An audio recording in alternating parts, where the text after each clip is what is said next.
Understand it's delicious. Diversify your skills. Like, don't just be a good writer.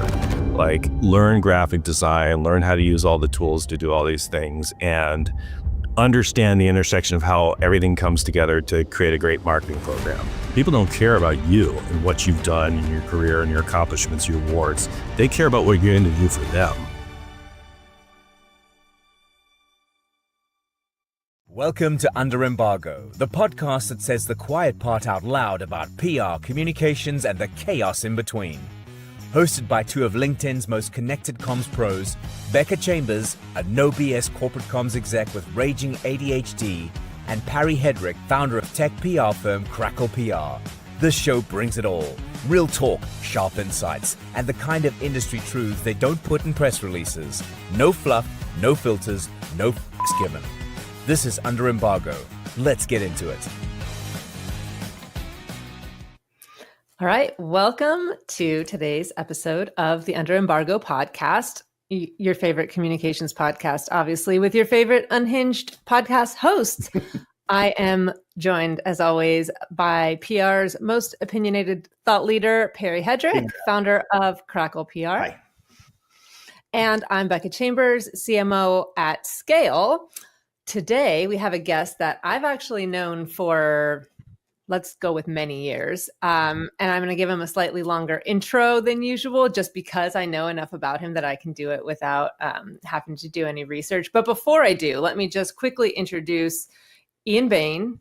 Ian, say hello to the audience. Hello, audience. There you go. Now I'm going to give you your long intro because headline for today is Ian is currently the executive director of strategy and communications for the San Mateo County Office of Education. That is a mouthful, by the way, as far as title. What's the acronym? Do you know the acronym? ED of S and C for the SMCO. Yeah. I'm the comms leader, and the strategy bucket is everything else. SMCO. Love it. Okay. But what also makes Ian interesting is over the last 20 years, he has had this incredibly ranging career arc that spans politics, tech communications, both on the in-house side and the agency side. And then now this, public policy, I don't know what we call this, public affairs, communications, whatever role in on the public side, which is super interesting. And this is where everyone should really appreciate this personal intro.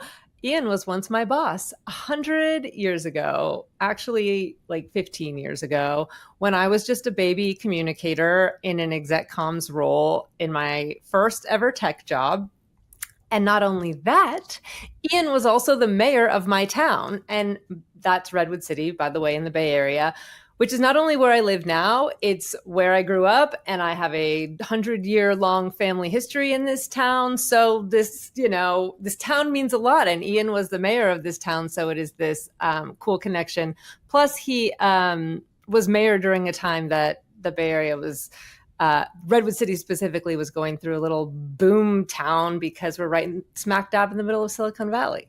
So all of that to say, I'm really excited to have you on the show, Ian. You obviously have been my friend and my former colleague, former mayor, and now you are a current podcast guest. So with that, let me ask you my very first question, which is, why all of the things? Why the path from agency to in-house to becoming a mayor to now working with the Department of Education? That's a great opening question. And you neglected to mention that I knew your grandparents. And Ian knew my grandparents. Before I knew Becca. I think you were also her jujitsu teacher, if I'm not mistaken. My spiritual guide. No, sorry. Your Sherpa. So, I mean, that's a really open-ended question. And I'll just say I'm someone who gets bored very easily. And so I've always got to be doing something. My grandmother was the same way. And I feel like, one job is never enough, right? So. Amen. So you were doing multiple jobs because you did the mayor thing while you were. I mean, in all seriousness, though, I grew up learning that giving back to your community was a noble thing to do. And I've always done that. So even as I pursued my career in corporate communications, I felt like it wasn't enough. I wanted to give back to my community. I wanted to be able to see the difference that I was making. And so I managed to do a lot of things using creative time management. So before we get too deep into the bio and the Q&A, I must ask you, because Becca put the gun on the mantle, so we need to discharge it. How was she as an employee back in the day? Becca was awesome. Mm-hmm. I mean, we hit it off immediately. I mean, it took us a while to piece together that I knew her grandparents, but Becca was doing presentations, executive communications, and I appreciated, again, her attention to detail and just, her eye for what good design looks like. And I actually think I learned some things from her. So she was great to work with. Not to mention my winning personality, obviously. And her humble demeanor, which is really, really key. Very. Really well, those things, now, those go without saying. A quick aside here again about Becca, and we'll get back on track. But so in the intervening years, you've probably come to learn that she's neurodivergent and talks about, her challenges with the types of things that I experience, having the same kind of affliction. Did you know, or were you aware back then about those proclivities, or does it make sense in retrospect? Yeah, it makes more sense in retrospect. I'd say probably not a lot of us knew a lot about neurodivergence back then. But, I think we've learned a lot as, a society. And, I have members of my family who are ADHD. And, so, yeah, I mean, I can see that about Becca. I see some of those things in myself as well. So I think that's part of the reason why we hit it off. Perfect. Neurodivergent people do tend to love other neurodivergent people, for what it's worth. Anyway, carry on. So can we talk a little bit about the landscape where you physically are? So you guys, Redwood City, heart of Silicon Valley. I've lived out there for many, many years. I've been gone now for about 10 years. I'm curious to know what you're seeing from just a day in the life in that part of the world. When I left about 10, 12 years ago, it was still pretty jamming on the tech scene. Everybody was pretty bullish and buoyant, and, social media was just kind of really coming on strong. And then we had this sort of colossal dip in the tech scene. We had Salesforce's issues downtown. What's the vibe out in that part of the world right now? Well, that's a big question as well. So like Becca, I grew up in this area, primarily on the peninsula, lived in the East Bay for a little bit. And so when I was growing up, this was kind of a normal place, or at least I thought it was, where not everything revolved around tech. My dad happened to be a computer programmer, which is what brought my parents to California. So I've always kind of, been tech adjacent, aware of it, but it didn't really explode the way that it kind of took over our economy until I think probably in the 90s. Yeah. So you had people in my neighborhood growing up who their parents were of all professions. And then that kind of went away, and then everybody was in tech. And then, like you said, the tech industry is kind of going through some changes right now. And what I'm seeing is kind of a return to a variety of different professions. I mean, I was in the tech world until recently. I just joined the County Office of Education in March after kind of reaching a crossroads in my career and asking myself whether I wanted to stay in the tech world. And it's been really refreshing to see, the other side when you're not in the tech world. So, the community has changed. I'd say, from the standpoint of being on the city council, watching this big development boom that Becca alluded to, that boom has really slowed down. And, there's still buildings being constructed, but we have a glut of office buildings on the market. There are many buildings that are empty right now. And still more being built in real time. It's crazy. Yeah. The construction that was approved 10 years ago is now getting done, and everyone works from home, so there's nobody to occupy them. Yeah. I think there's going to be a return to office. Well, there seems to be, at least with developers, a prevailing view that we're, on the end of some pendulum swing. We're going to swing back, and then everybody's going to come back to the office, and buildings are going to fill up again. And, we'll see about that. I mean, I think, some of the construction we're seeing right now is hospitals and other types of buildings beyond just tech offices. But you know what there's not enough of is housing, because the Bay Area is very expensive to live. There's never enough. And it's not the type of housing. The type of housing that's being built is not the type of housing that people are looking for. Also, to answer your question earlier, Perry, like the pandemic totally changed the Bay Area, like totally changed, you know, it went from San Francisco was the place to be to nobody wanted to be in San Francisco anymore. I think there is a shift back now, but it's like, because so many people moved away from the city, not everybody's going back, but there's a whole rush of new people coming into the city. So I do feel like we're kind of, and I think it's AI driven, that sure. there is this new kind of energy that is reflective of old San Francisco, I think, but it's like in the early days, and I have yet to determine if that's a good thing or a bad thing. And we may be in this AI bubble, so we'll see. Yeah. And it's hard to know what changes are permanent and what are temporary too. I mean, Yogi Berra once said the hardest thing to predict is the future, right? Yeah, well, there's that. I happen to believe that the pendulum won't swing back in the way that it was ever, just because, you know, it's like once you see something, you can't unsee it, right? You can get some when you have a taste of personal liberty, you understand it's delicious. And if you don't have to go into the office 5 days a week, you tend to not want to do that anymore. But isn't it like anything where, like, when we're going through a transition, we tend to go to the extreme, right? It's like one or the other. And what we're really doing is we're just kind of like, it's all kind of settling out now. Well, there will be some people in offices, some people not. Like, we're not there yet to the settled out version of that, but I don't think it's going to like swing one way or the other. I think it's just going to kind of like, all of it will be part of the landscape, you know? Yeah, the new norm. So tell us about your day job now, Ian. Walk us through what a typical week looks like for you. You don't have to get too granular, but give us like the big rocks. Yeah, so the big rocks are, I oversee our communications team, which is a small team that does, you know, things like press releases and updating the website, and more recently doing a lot of video about the programs that the county office does, because prior to joining the county office, even though I knew the superintendent and some of the board members, I couldn't tell you what the county office did. And so I'm spending a lot of time getting the word out about what we do and how we're supporting schools, especially in this time when local education is more important than ever. I'll come back to that piece.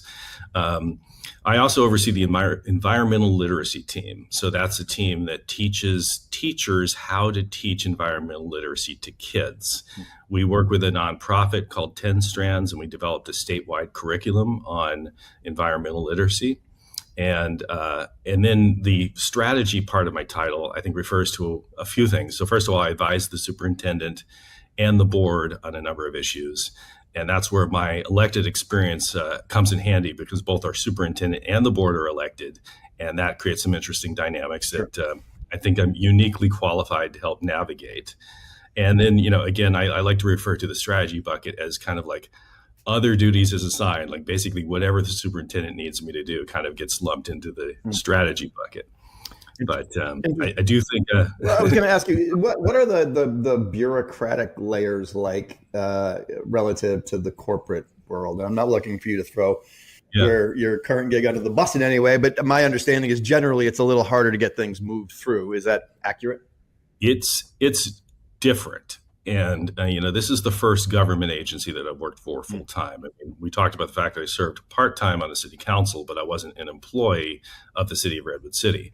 So as a government agency, you do need to think a little bit differently, particularly when it comes to spending money, because, you know, we're accountable to the taxpayers, which is a big part of the reason why I want the taxpayers to know what we're doing and the programs that we're running. But yeah, there are a lot of little things that I kind of took for granted in the corporate world. Like, for example, you know, taking a colleague out to lunch and expensing it. Here, we can't do that. If I go out to lunch with a colleague, we split the bill. It comes out of our pockets. I have an employee. You go together and forage for berries and eat them together on the trail. Yeah. Well, you know, I understand it. It's taxpayer money, and you know, especially at a time when, you know, education is under scrutiny. You know, we have to be very careful about that sort of thing. But in terms of the bureaucracy, you know, again, it's different, but I think if you have the right personality, you know how to push things forward, how to drive projects, you can push through a lot of that. For example, when I came here, I heard a lot about how our website wasn't very good and we needed a new website. And it was some old technology, really clunky on the back end. And I approached it the way that I would in the private sector. And I said, okay, I'm going to get 3 vendors to pitch me. I'm going to invite people into those pitches. I'm going to ask a bunch of questions, kick all the tires and everything. Working closely with our IT department, we got, by the time I joined to the time we launched our website was 4 months. And people who didn't come from the private sector who were working here at the county office are like, how did you do that? Yeah. Like, well, I mean, even in the private sector, that is highly impressive timeline. As somebody who's building a website right now and continue to delay my launch date. Yeah. So well done. I take it back. I misspoke. It was 5 months, but still that's light speed when it comes to a government agency. And, I think it's finding the right people to partner with. It's like just in learning, what do you need to do? Which hurdles do you need to jump through? And kind of like looking ahead and thinking, how do I get ahead of that? And I think it's, a part of it is just the culture I came from where, everybody was hard driving and fast moving. Well, that actually leads me to one of my questions that I had for you. And what has been the biggest mindset shift or the hardest thing to kind of learn or relearn or change about the way that you work, because you have this long career and now you're doing something completely new? The hardest thing. Well, I think, so first of all, everyone I work with has been super nice and welcoming. I'd say the hardest thing for me is that branding is not well understood at the county office. And so I've had to do a lot of education about, why we need to do things a certain way, use certain colors, look and feel, logo placement. And that's just not something that comes naturally to people who have grown up in education. And so there's been a lot of education about why we need to do these things and why I tend to focus so much on things that maybe don't seem that important to some folks around here. I think I can envision almost like a Parks and Rec type show that you guys could do, where you're the corporate, outsider joining the joining the government group, and the clash and the hilarity that ensues. A whole episode just on vendor procurement. Maybe I'll write a TV show about it. But. So, I'd watch it. Talk about AI in your world. So obviously AI is eating the world, but in corporate America in particular, government, not so much. They're typically slower to adopt and all of that. What's the posture like where you work? Are you using AI? To what extent? Is there sort of fear about it? Like, what's the story? That's a lot of questions rolled in. Let me ask 15 more real quick. So let me just say that, so I think, so the county office, part of our role is, we don't oversee the school districts, but we guide the districts. And so we have a role to play in teaching classrooms how to use AI. We have a role in teaching classrooms school districts about school safety and how to prevent some of the abuses of AI. And I also personally use AI as a tool in things like some of the videos that are on our website. And just a couple of examples of that, I'm working on a video about paraeducators, like what is the job of a paraeducator and why would you want to do that job? And that's a bit tricky because if you're not familiar with paraeducators, they work with kids who have significant disabilities, which, it can be a hard job. So you don't want to scare people off, but you don't want to glamorize it at the same time. So I started with a job description and I started working that into a video script. And I'm going, you know what, I'm really struggling with this. And I put it through AI and I said, turn this into a 2-minute video script. And what it came back with was actually pretty good. And so I massaged it and then I put it through another tool, an AI voice generator tool. And that voice came back as, really good. And so now I've got a voiceover for a video that is in production. And that's enabled us to really speed the process of telling the story about what we do. And that's how we killed video production in America, gang.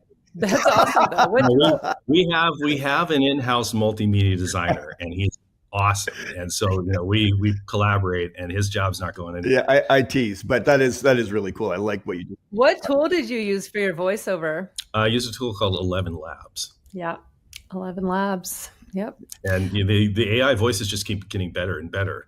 Totally. So I originally used it as a tool just to kind of draft videos and go like, okay, how does this sound? And then we would pay a service called Voice Talent Now to do a human voiceover. And so, we would do, like, there's one on our homepage about the county office. That's a human voiceover. But some of them, we've actually done that and go, you know what? The AI voice is actually better than the voiceover we paid. Wow. So some of them are AI, some of them are humans. And I challenge you to tell the difference. Yeah. Are you in the office every day? I come to the office every day. So the county office has a policy that after 6 months, you can work 1 day a week remotely. But since I live in Redwood City and the county office is here in Redwood City in the Shores, I just come in every day. It's just easier. Do you constantly run into people that you knew from being mayor? As a matter of fact, so I knew our superintendent when she was running for superintendent, and I was actually vice mayor at the time, and we sat down, and it was a competitive race, and a lot of my colleagues were endorsing her opponent, but I sat down with her and said, she's the right choice. I asked her a bunch of tough questions. I interviewed her, never thinking I would be working for her in the future. And then I also knew, again, several of our board members, and turns out I also know some people here in the office who I'd worked with when they were principals at local schools, or one person worked in the HR department in the city of Redwood City. So I came in here knowing a handful of people, and now I've got It's good to be mayor. It doesn't hurt. And the most important thing about this job is because part of it's externally facing. I go to events, I speak on behalf of the county office. I already know all of our board of supervisors. I know many of the school board members and city council members. And so that gives me a big advantage doing those. What's the relationship like with the local media? I would imagine that's under your purview too. And can you talk a little bit about what that sort of ebb and flow is? Yeah. And, that's another advantage I have is because I worked with a lot of the local media when I was on the city council. Yeah. And then, of course, I just know about media relations in general. And so I have those relationships. I recently sat down with the editor of one of the papers, and we talked about all the things that he was interested in. I talked about all the things that we were doing, and they've given us some really good coverage on programs that really weren't getting coverage before. Are you pitching them? Yeah, all the time. Yeah, so I'm selective about the stories I pitch. So, for example, in April, we won a Green Achiever Award from California Green Ribbon Schools, and that's for all the sustainability work that we've done. And so we had a big celebration here at the county office. We had a couple hundred people. We had the state superintendent come, and so I called up the reporter and I said, "Hey, we're having this big to-do here," and so we got some coverage on that. And we recently did an e-bike safety handbook. And so I called several local reporters. We got lots of stories out of that. I like to see we got lots of mileage out of that story. So yes, I'm proactively. That must have been one hell of a press cycle. You know what I'm saying? Oh, Thank you. Awesome. My wheels are turning now. You should do PR. But you guys put the brakes on it. But yeah, like I said, prior to joining the county office or interviewing for the county office, I didn't know about a lot of these things. So I'm really passionate about getting these stories out there so people know the good work we're doing. So good. We when we worked together, we worked in cybersecurity, which is just a cluster F of crisis comms on a regular basis. We also worked at McAfee when John McAfee was murdering people and stuff. So there was crisis is in our blood at this point. What does crisis comms look like in the public sector in your current role? Yeah, so I think part of what we do is we work towards safe schools and communities. So after the tragedy at Sandy Hook in 2012, county leaders came together and said, you know what, we've got to come up with a series of protocols for all the bad things that could happen on a school campus. And so the county office has really led the way, and we've developed something we call the Big Five. So those are things like shelter in place, lockdown, all sorts of things like that. And we work very closely with local law enforcement and school districts and city council members to ensure that everyone's following these protocols. And now we're exporting those to other communities like Monterey and Marin have adopted these as well. So, I think you can imagine the scenarios. I'd rather not, get into what we can anticipate or prepare for here. But, let's just say I feel like we're better prepared for those emergencies, God forbid, than other communities across the nation have been in the past. So other than those like major events that we shall not name for sake of sanity, are there like day-to-day like crises that pop up in your world, or is it really just kind of the big things you hope never happen? Well, no big crises like the founder being a person of interest in a murder investigation. Yet. But no, we do have, small things that come up, or I won't say small things, but there are things that happen on school campuses that, they can blow up and turn into some big thing. One of the schools in our district, they actually did work with an anonymous reporting tool to say, hey, there's a student who's threatening violence, and they went to that student's home and they actually did find weapons in that home. So we do deal with things like that. Wow. I'm hoping every day that, we don't have a major incident that we have to deal with, but, we have had some issues like that we've had to deal with. I have one follow on, and then Perry, I'll shut up because I know you've been trying to get a question in. Anytime there is some newsworthy event in a school in your county, does that go to you? Is that how it works? So some of the districts have their own school communicators, and we work very closely with those communicators coordinating messages, and they know that I'm here for them as a sounding board. But they operate independently because their boards are elected, and then they appoint their superintendents, and the superintendent chooses a communicator. In smaller districts, they don't have school communicators. So those districts, they rely on me more heavily. And so my predecessor, I know during COVID, they were calling her office constantly asking for guidance on communications. So it hasn't been quite that active. It's more, we're in a good place right now where thankfully we're not dealing with an ongoing crisis. We're trying to help the schools and the districts get the word out about what they're doing and helping them become better communicators with their communities. So I'm going to enjoy that as long as it lasts.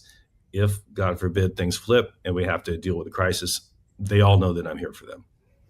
So I was wondering, you talked about teaching kids environmental literacy, and you talked a lot about, preparing people for the future. I'm wondering what your view of some sort of AI literacy in the early years. And it's a reoccurring theme on this podcast where Becca and I talk with a lot of different people about how, in our view, people coming out of school are generally woefully unprepared for the reality that's going to smack them across the face in corporate America, where AI is just, dominating everything, and people at the junior levels are getting kind of wiped out. Well, how do you view some sort of AI literacy at the younger levels, given that there's also ethical concerns that you have to grapple with? Yeah. Again, this is a huge topic that you could slice and dice a number of different ways. I do think that students need to have, at all ages, an understanding of what the tools are and how they should be used. And so I think there's a role for the county office to provide more guidance to the districts. I mentioned we did that e-bike handbook. I think we have the opportunity to do an AI handbook. But the problem is, like, how do you slice it? Because you can look at it through the lens of curriculum. You can look at it through the lens of school safety. You can look at it through the lens of, tools you can use. So I can envision, and I'm not speaking for the county office when I say this, but I can envision a scenario where teachers in the classroom have a kid write an essay in the classroom. And then they say, okay, now run that essay through AI and see what it comes back with for refinement. And then on top of that, they say, okay, like now refine it based on the AI.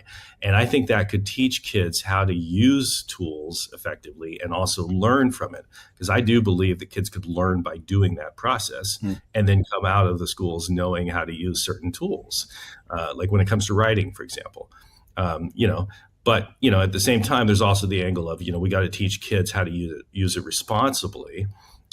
Which is, I think that's an even bigger challenge, which is, there are, face swapping tools and things like that. Kids will, they'll make things that are inappropriate to blackmail another kid. And, that's a harder issue to tackle. Yeah. I almost view it as like an AI survival guide that maybe encompasses the best of all of those buckets, right? Where we're arming you for what you are likely to encounter in the world, but we're also sort of safeguarding you against the potential pitfalls that you just described. Well, survival guide may even be a better word for it. And, I think, the other thing to consider too is how it's going to impact jobs in the future, because it is taking away a lot of entry-level jobs, particularly in tech. Yeah. And that's where, I think we've come to a realization as a society that, not all jobs are in tech. Part of what we do is career technical education, where we teach kids skills in different industries. Like, let's say the maritime industry. We've got a port in Redwood City, and there are a lot of jobs associated with the port that don't necessarily require a college degree. Those are things kids can learn in high school to sort of future-proof themselves against, all the jobs that AI is going to take away. I hate to be, pessimistic about that, but I think we're on the verge of like some real major market changes, and we don't fully understand what that's going to be yet. I also think that's why it's important that AI is a conversation in school. It can't just be like, we can only teach kids how to be safe with it. Like, you have to teach them how to use it, because otherwise they will be left behind. Like, they should be the ones innovating in that space, the way that kids were the ones innovating with coding back when I was a kid and developing all the first, software programs, and then social media, right? Like, I think there's just all of these waves of things that there is like a ton of bad that can come. And so us adults are like, oh no, but if you give the kids the tools and the guardrails and freedom, I guess, to tinker, I think they will actually probably be the ones leading the way in AI safety, because they will understand it better, and I think hand in hand with learning the technology needs to be ethics. We need to teach our kids right and wrong. And I do think there's a role for schools to play, not just abdicating that to parents and say, oh, parents know right and wrong. It's like, no, they don't always know right and wrong. Well, because they sure as hell don't know AI the way kids do. It's tough to be to be the arbiter of morality when you don't even know what they're talking about or using. Yeah. So, I think that like teaching kids ethics at the same time you teach them about technology could possibly have some really positive benefits, especially if those kids, if they want to go on a career in coding, if they want to help influence the future of AI. I think that's what we need to communicate to them is, look, AI is still young, and we have the opportunity to influence it for good or bad, and you want to be on the side of good. How do you think AI is going to affect the communications industry writ large? And let's say even 5 years. Well, I think it's already impacting communications jobs, again, particularly on the entry level. But I really think on all levels, there are companies, particularly less sophisticated tech companies, who are going, you know what, we don't really need a comms person because I can just crank out a press release. How long is that going to last, though? Like, that might be like a Band-Aid right now, but it's not effective. And at some point, people are going to stop doing things that don't work. Right. Yeah, you're preaching to the choir. That's why I said less sophisticated companies. I think, good, strong companies, we know they have effective communicators like us in-house who understand more than how to just write a press release. And, also, teaching the executives how to communicate better themselves.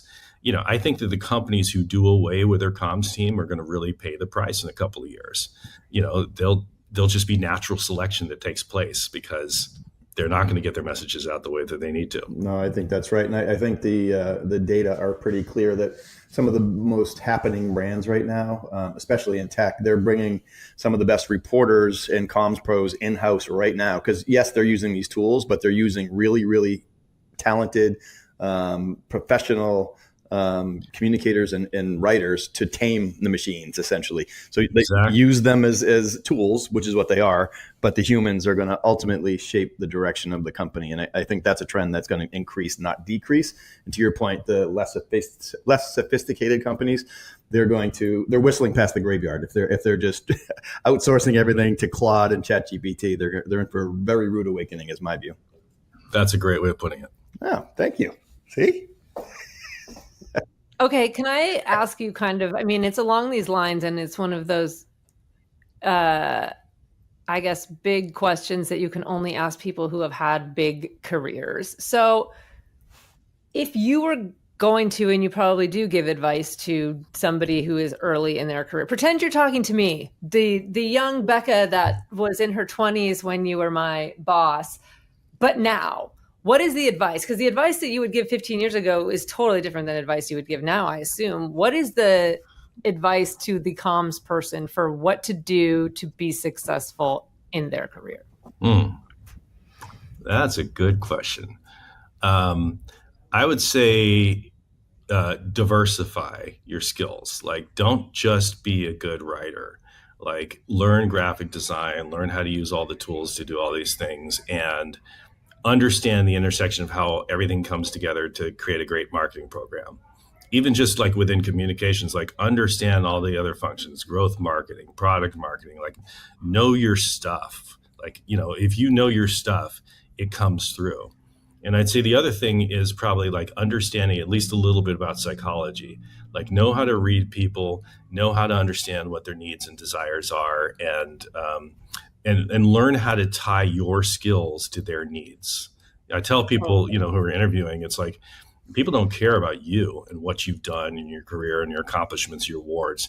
They care about what you're going to do for them, And so I always tell people that it's like, ask them, like, what are you looking for? And then you tie your skills into that. Well, that kind of goes into the psychology piece. That is true for any transaction, right? Anything. I want you to be on my podcast. What's in it for you, right? You're not just going to do it out of the goodness of your heart. Like, you are going to get some sort of lift, content, something fun, joy from seeing our faces. I'm just doing it because I love you, Becca. Joy exactly. From seeing your face in particular. It's the joy. Yes. Anyway, yeah. I say that cheekily, but it's true that, and that's the advice I give to people who are like, how do you get people to have a coffee talk with you or whatever? And it's like, you don't just ping them randomly and say, hey, we have a coffee talk. It's like, you have you create value for that person so that they can create value for you. And I think in your role, that's like the best thing anyone can do, especially in a comms role where people minimize you and think that you're just like the words or shapes and colors person, when it's like, but I can actually add value to your life, and here's how. Exactly. Yeah, you can't just be make that pretty person. Is there a job that you desperately wanted, Ian, and actively tried to get and didn't get? Was there a heartbreak that happened to you professionally? You mean like a company that I wanted to work for? Any job at all? Anything that you were like, damn it, that would have been like ideal for me? Well, I mean, there have definitely been jobs that I've interviewed for that I really, really wanted and sometimes came close to getting, but then in retrospect realized I dodged a bullet there. I think Becca knows some of what I'm talking about. And, totally dodged some bullets. Yes. So I mean, there's not one that I look back, like I didn't interview with Google in the early days or anything like that. Yeah. So there's nothing where I go like, darn, I missed out on that opportunity. I mean, I do wish that I'd gotten into certain companies and been able to reap some of the financial benefits. Sure. I've never had the opportunity to go through an IPO, for example. And I have worked for pre-IPO companies that just never really, went anywhere. Yeah. So, it's like, I don't look back and go like, I wish that had happened or this had happened. I'm actually just kind of happy with where I am right now. Would you do more politics? Like, you did the mayor thing, and that is an elected official, right? You had to campaign. And the reason why Ian knows my grandparents is because my grandparents were small business owners in Redwood City for many decades. And so he was out doing the rounds and meeting all of the small business owners to get them to donate to his campaign and support him. So would you do it again? Well, I'll just say, I'm one of those people who believes in never say never. I have no plans to run for office in the future. Certainly, I'm not going to run for city council again. I've been there, done that, spent many years in the council, more than I want to say. A couple of years back, one of the local papers was floating my name as a candidate for county supervisor. And I got a lot of calls from people, including people who are on the board of supervisors, saying, hey, would you consider this? And I thought about it for a minute, but I actually, at the time, felt like it wasn't the right time in my life. I was actually doing well in my corporate career. And, frankly, the county supervisor position didn't pay what I was making. And so I had to weigh my options in terms of taking care of my family's needs versus like my interest in serving in public office. And so, again, never say never, but no plans at this point. Well, I will vote for you when you decide to run again. I appreciate that. Okay, I'm going to pivot us to are rapid fire questions, which, Ian, I don't know if you've watched or listened to our podcast. We do this at the end of every show. We ask mostly the same questions of everybody, although this time I'm adding a new question because I have a new one that I think is relevant that I'm going to add starting today moving forward. But then Perry asks a unhinged question that I don't even know what it is. He's going to bring it, and I apologize in advance for whatever it is. How dare you? So first, easy ones. You get to erase one corporate buzzword from existence. What is it? Ooh, corporate buzzword. I don't know, maybe take that offline. Yeah, nice. That just sounds like you want to fight with someone. Let's take this offline, bro. I catch myself saying that. I'm like, oh, God, stop it. I cringe when I say a lot of the things, which I do all the time. Okay, you're going to give a presentation in front of 50,000 people. What's the song you walk out to? Oh, that's easy. The theme song from Shaft. What's the theme song from Shaft? Oh, yeah. What do they like say, Shaft? Isaac Hayes. Yeah. Oh, my God. Look at it. That's interesting. Why that one? Because he is one cool cat. Ah, nice. Like nothing says, coolness and swagger than that.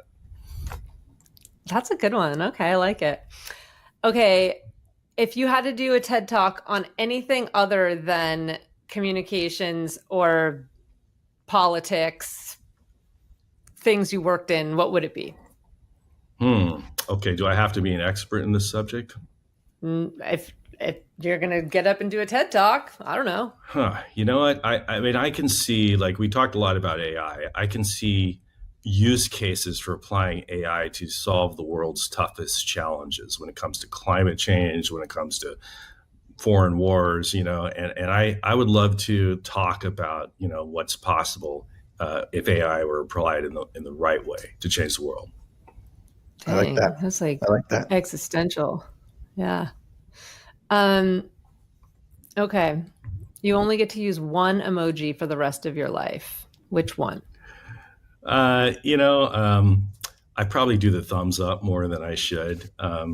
I think the one I use probably the most is just the basic smiley face. I think let's just have a basic smile and smile at people. You're a vanilla emoji Well, user. and Those also are like very, very optimistic too. Like most people are like, I use the melty face, or I use the melty poop face. emoji. You're like thumbs up and smile.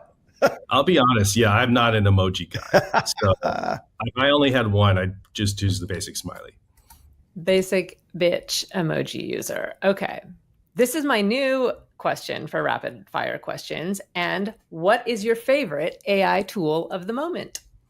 Of the moment, I'm going to go with 11 Labs. That's the voice tool that I use. And they've just got a lot of different types of voices, and they're very realistic. And it's fun to hear what it says. Solid. You put the words in its mouth and it'll say it. And with that, I will hand it over to my unhinged co-host. Yeah, well, this is the most important question of the podcast. I think you can sense the gravitas that's about to come your way. So here's a hypothetical for you. You are free to enjoy $25 million in cash, no taxes taken out. You can take it, put it right in your bank, and walk away right off into the sunset. Enjoy it for the rest of your life. In exchange for one time per day, every single day of your life until you die, you will be stung by one bee. And not only that, you don't know when it's going to happen. It'll happen maybe when you're sleeping, maybe when you're in the shower, maybe when you're at work, and it'll be filmed. The sting will be filmed, and you'll be covered, so there's no weirdness. But it'll be filmed, and your reactions will be posted on Instagram. Every time you're stung, once a day, it'll be up on an Instagram that is wildly popular. I almost feel like the latter part makes you want to do it more, because at least there's like a positive outcome. You will be captured getting stung uncomfortably as hell one time per day until you die. And every day it will be posted on Instagram on a dedicated channel that is watched by millions. You're creating excellent content. I mean, yeah. You're answering for him. Let him answer. I'm adding context. And is this a honeybee we're talking about, or is it No, this is an jacket? aggressive yellow jacket. Ooh. If it were an aggressive yellow jacket, I might be able to take it. If it's a honeybee, the answer is no, because I'm highly allergic and I would have to be doing an EpiPen every single day. Okay. Yeah. So Damn. I don't think my body could take it. So yes to pain, no to asphyxiation. So you would get stung, surprise stung every single day for the rest of your life. and then I've been stung by yellow jackets. It's manageable. If I got stung by a bee, that would be a different story. My body wouldn't be able to. Now I understand why you have the Shaft theme song, because that's pretty badass. I'm not getting stung by a bee every day for the rest of my life. That's not worth it. I don't even think I would take it if somebody was gonna like scare me every day. Like I don't like being, I don't even think I would take it then. It's like not worth it for me to have my nervous system. But imagine that. I mean, I'm thinking of starting just an Instagram page of just people getting stung. I think that's hilarious. I mean, that's what AI is for. You could just have Sora make you videos all day long. It's aggressive, it hurts, but no one's going to die as long as you're not allergic. So it's funny enough and just sadistic enough to be catchy. Well, there you go. That's your next business, right? Be a WASP influencer. Although I did go down a deep dive of people who go and like remove infestations from people's houses and stuff. Those are crazy cool videos. You should watch them if you haven't, where like they go and they like pull off like roof panels, and then there's like these massive like, feet long beehives, and they find the queen and pull them out. They are so cavalier about it too. These people, I've seen these videos. I've gone down the same rat hole. I'd be like, oh yeah, my God, how are you doing that? The whole time you're watching it, you're just like, oh my God. Because not only are they doing this with the bees, they're like, hanging off the side of a building while they do it and like eating lunch. It's crazy. Yeah, I'll pass on that job. Yeah. Well, you have too many other jobs. Yeah. Especially jujitsu. You gotta diversify, but not that much. All right, Ian, I'm going to give you the final word. Is there anything you would like our viewers / listeners to know or take away? Be kind to each other. Life's too short, and, we're all in this together. How about that? Smile emoji and thumbs up emoji, my man.